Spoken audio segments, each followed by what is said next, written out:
Who am I? Am I just this body or something more? Why do we feel pain, fear, or happiness inside? What is the difference between the body and the soul? In chapter 13 of the Bhagavad Gita, Krishna helps us understand the field, that means body, and the knower of the field, that means our soul.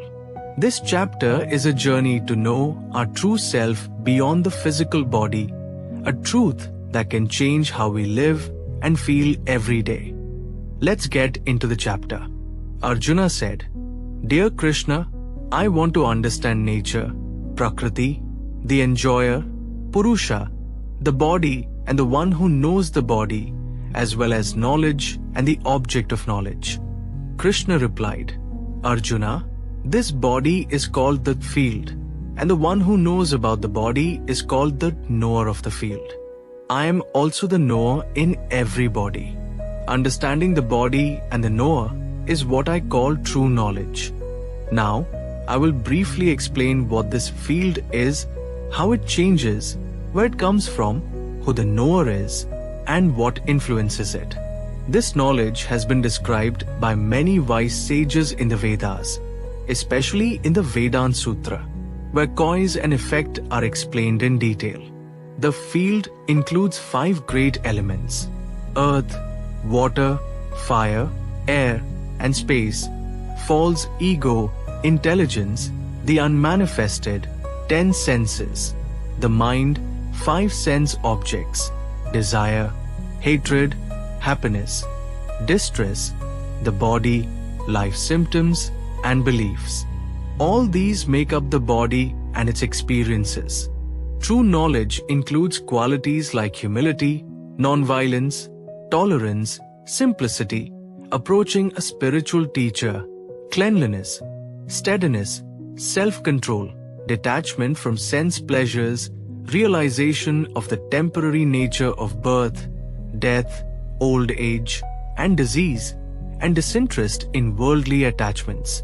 It also means being calm in good and bad situations, having constant devotion to me, enjoying solitude, avoiding the crowd, valuing self-realization, and seeking the truth. Anything outside of this is ignorance. Now, I will explain what is worth knowing, which will give you a taste of the eternal. The eternal spirit, called Brahman, is beyond cause and effect and is beginningless. It is under my control. The Supreme Soul, Paramatma, has hands, legs, eyes, heads, faces, and ears everywhere, and he exists everywhere, pervading everything. Although the Supreme Soul is the source of all senses, he himself is beyond the senses. He is detached but maintains all beings. He is beyond the modes of nature, yet he is the master of nature. The Supreme Truth exists both inside and outside all beings, moving and non-moving. Because he is very subtle, material senses cannot see or understand him. Even though he seems far away, he is very close.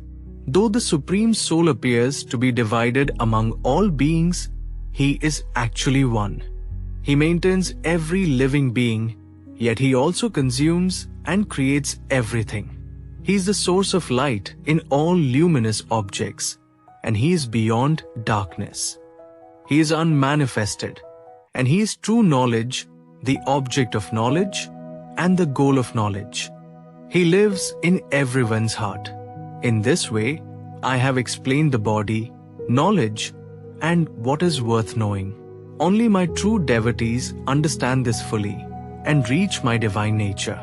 Material nature and living beings have no beginning. The changes and qualities of matter come from material nature.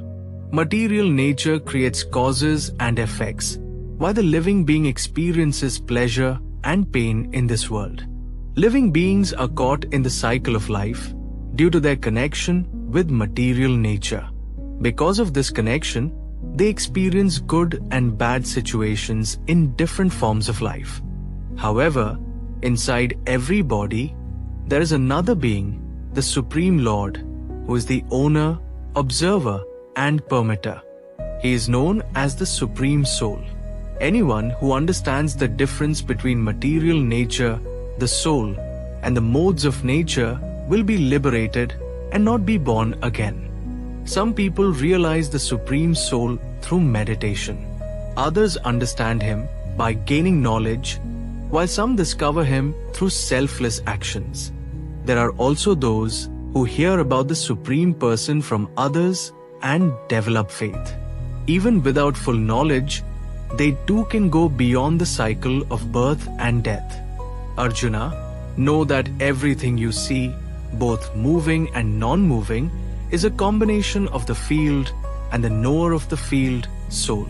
One who sees that the Supreme Soul lives in every being equally and understands that neither the soul nor the Supreme Soul is ever destroyed when the body dies, has true vision. Such a person does not degrade himself and moves towards the highest spiritual goal. One who realizes that all actions are performed by the body and that the soul does nothing has true understanding. A wise person sees that all living beings, despite different forms, are actually one in essence. Such a person reaches the realization of Brahman. Those with eternal vision understand that the soul is beyond the body and is never affected by the modes of nature. Even while in the body, the soul neither acts nor gets attached. Just like the sky does not mix with anything, even though it is everywhere, the soul remains untouched by the body, even though it resides in it. Arjuna, just as the sun illuminates the whole world, the soul lights up the entire body with consciousness. Those who understand the difference between the body and the knower of the body and know the process of liberation from material nature reach the highest spiritual goal.